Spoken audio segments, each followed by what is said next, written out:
จะนอกใจคอยแบบสินะเขาเลิกกันซะมันบุได้มีบุได้มีอย่างจังไหน1 คำก็บ่ได้มีอย่าง2 คำก็บ่ได้มีอย่างเป็นจังไหนกันแท้เนี่ยเซิร์นไปโลดมันจะตายทั้งไหนมันก็ไปโลดอ๋อจึงเป็นจมอีหยังจมแท้จมว่ะแล้วแฟงไปใส่มือนี่คือไม่เห็นอยู่นะมึงมึงต้องว่าถึงซื้อมันเลยเศร้ากูบ่อยากฟังกูเลิกกับมันแล้วกูเป็นโสดตอนนี้น่ะพิษกันอีกละมันสิบ่ให้พิษจังไหนมึงก็เบิ่งดูคบกับกูอยู่ดีๆนะมึงเบิ่งไปลงกับผู้หญิงคนอื่นเดี๋ยวถ้ามันใจเย็นมันก็กลับมาเสื้อกูมันกลับมากูก็บ่มีทางเอามันดอกน่าจะตายซะน่ะจะไปตายเสร็จก็ไปมึงซื้อคำกูไว้โลดกูบ่มีทางเอามันอีกตามใจมึงมีอย่างละโทรหากูเดี๋ยวกูกลับไปเบิ่งห้านก่อน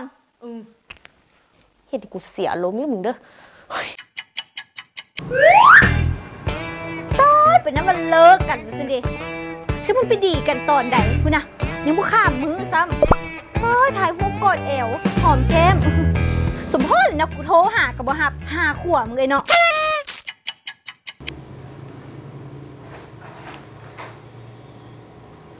ฮัลโหล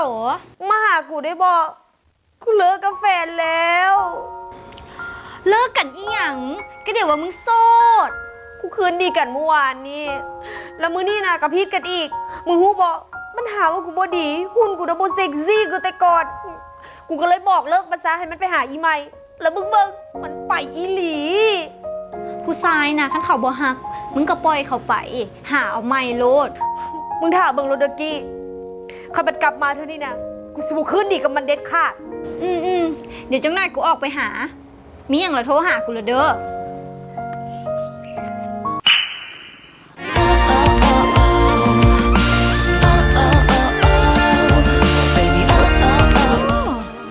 วันนี้มาเลิกกันบ้านป้ามันตีกอดกันแน่นขนาดนั้น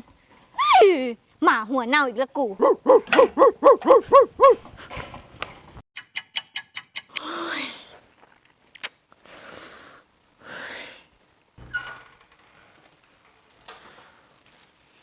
มีอย่างมึงหีบวามากูฟ้าไปส่งเครื่อง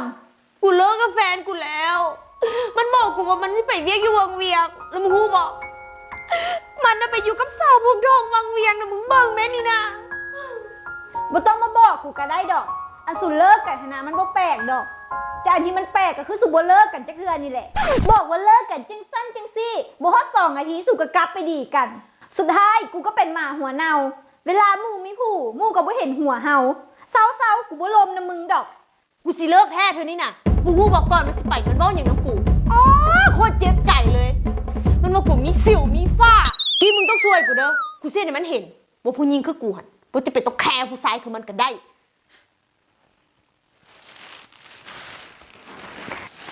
นี่มึงต้องเอาครีม ND Skin Care ไปใส่